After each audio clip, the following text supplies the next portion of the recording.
Hello guys and welcome to my YouTube channel. Today I am going to solve some of the problems of kinematics graph based problems that were asked in IIT JEE main exam. So the third problem is some of the problems I have solved yesterday.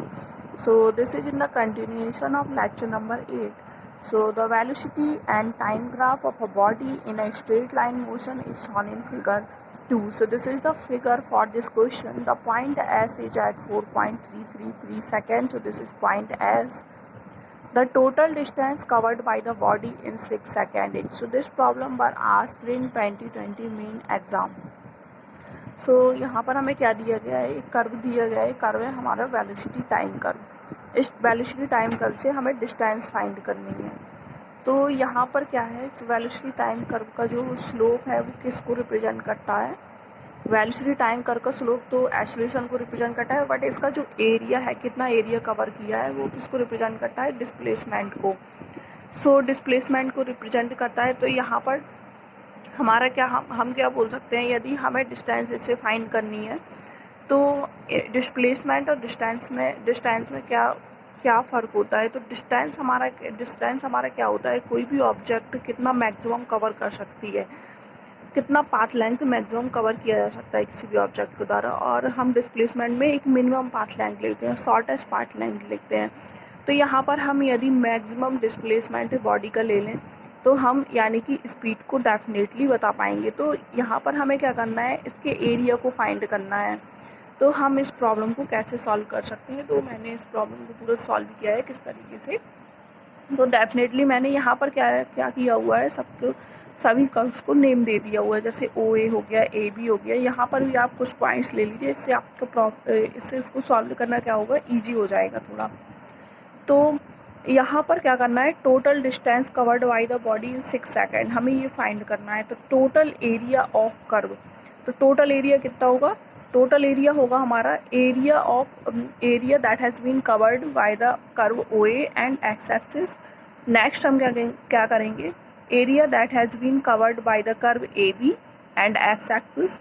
Next area that has been covered by the curve BC and X axis. So here तो question में क्या था, यहाँ पर point S था, अभी हमने उसको C से रिप्लेस कर दिया है। आप डेफिनेटली यहाँ पर S राइट कर सकते हैं।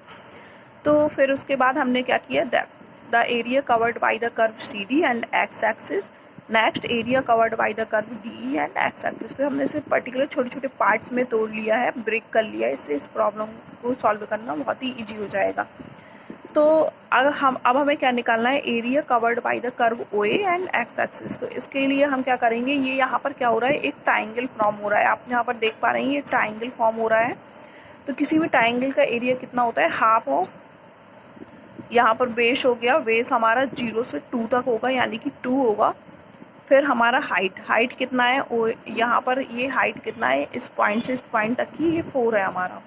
तो ये हो गया हमारा हाफ ऑफ 2 मल्टीप्लाई बाई 4, जो कि हमें 4 मिलने वाला है नाउ।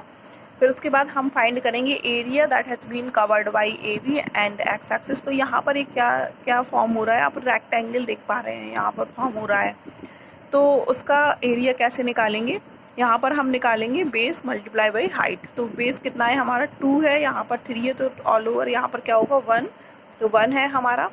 फिर हाइट यानी कि ये 4 है हमारा, तो ये हो जाएगा 4। नेक्स्ट हम क्या करने वाले हैं, area of curve BC and X axis. तो इसके लिए हम क्या करेंगे, फिर से एक ट्राइंगल वाला फार्मूला अप्लाई करेंगे। अब यहाँ पर इस पॉइंट पर जो पॉइंट S था, उन्होंने डेफिनेटली क्वेश्चन में बताया था कि 4.333 था वो। तो यहाँ पर 3 है, यहाँ पर 4.33 होगा, तो हमारे पास क्या बचेगा, 1.333। ओके।